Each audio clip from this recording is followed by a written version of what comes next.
Apple recently released the most impressive display they ever made, but I'm not buying it. And if you already own the first generation of Studio Display, then this video is for you because honestly, I don't think you need to upgrade either. I'll walk you through what's actually new, what are the differences, and 3 main reasons why the Gen 1 owner shouldn't upgrade this one. So let's talk about what's genuinely impressive.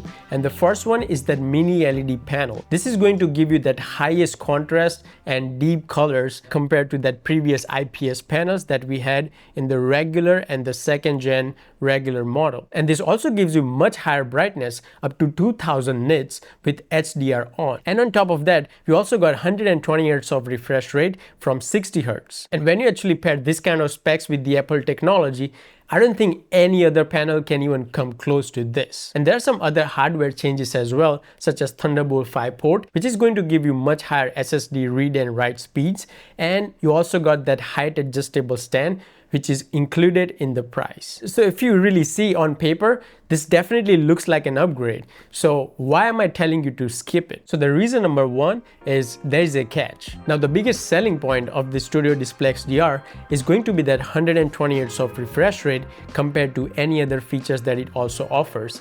But it only works if you have MacBook that is M4 or later. That means if you own any Mac devices with Apple Silicon from M1 to M3, it's not going to give you the 120 Hz refresh rate, it's going to stay until 60 Hz. And I don't know the detailed reason why it's like that, but Apple says it requires a M4 or M5 chip in order to get the full 120 Hz of refresh rate. Now the reason number two is going to be that cost difference between the regular model and the XDR model. So apart from that few additional display upgrades from XDR, you don't really get that much more to define the extra cost of almost another Apple Studio Display. So from here, you can make a choice. You just want to go ahead and buy another regular one. So now that way you can have 2 Apple Studio displays for 1 XDR price, or you just want to get 1 XDR display.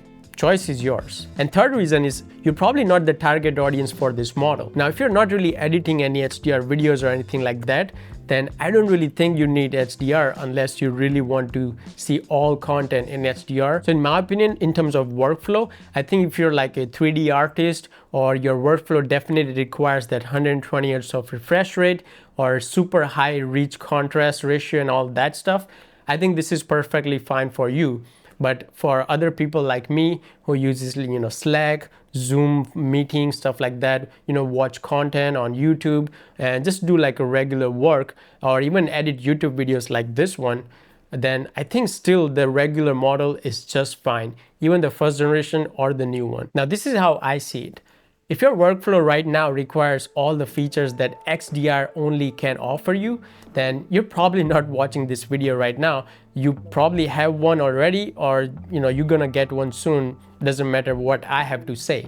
But the reason why you're still listening to me and you're just like, having a debate in your own head that whether you should get one or not, then I don't really think you need one as well. And if you bought the first generation Studio Display like I did and it's still working just fine, then I don't think XDR is going to change anything because I don't really see this as an upgrade. It's a category change. And honestly, most of us don't really need to be in that category unless you have so much money to spend on anything. Because I bought this one almost like 2 years ago from Best Buy and I actually bought it refurbished. And if you want to know more about this one, then I'll link up a video right up here where I'm going through my full experience of buying this refurbished for a much cheaper price from Best Buy. Definitely check that video out. Now, do you currently own an Apple Studio Display or are you planning to get one? Definitely let me know in the comments down below. And if this video brought you any kind of clarity, then definitely make sure to subscribe because it helps the channel. And also check out this other video that I think you'll also enjoy. And I'll see you in the next one.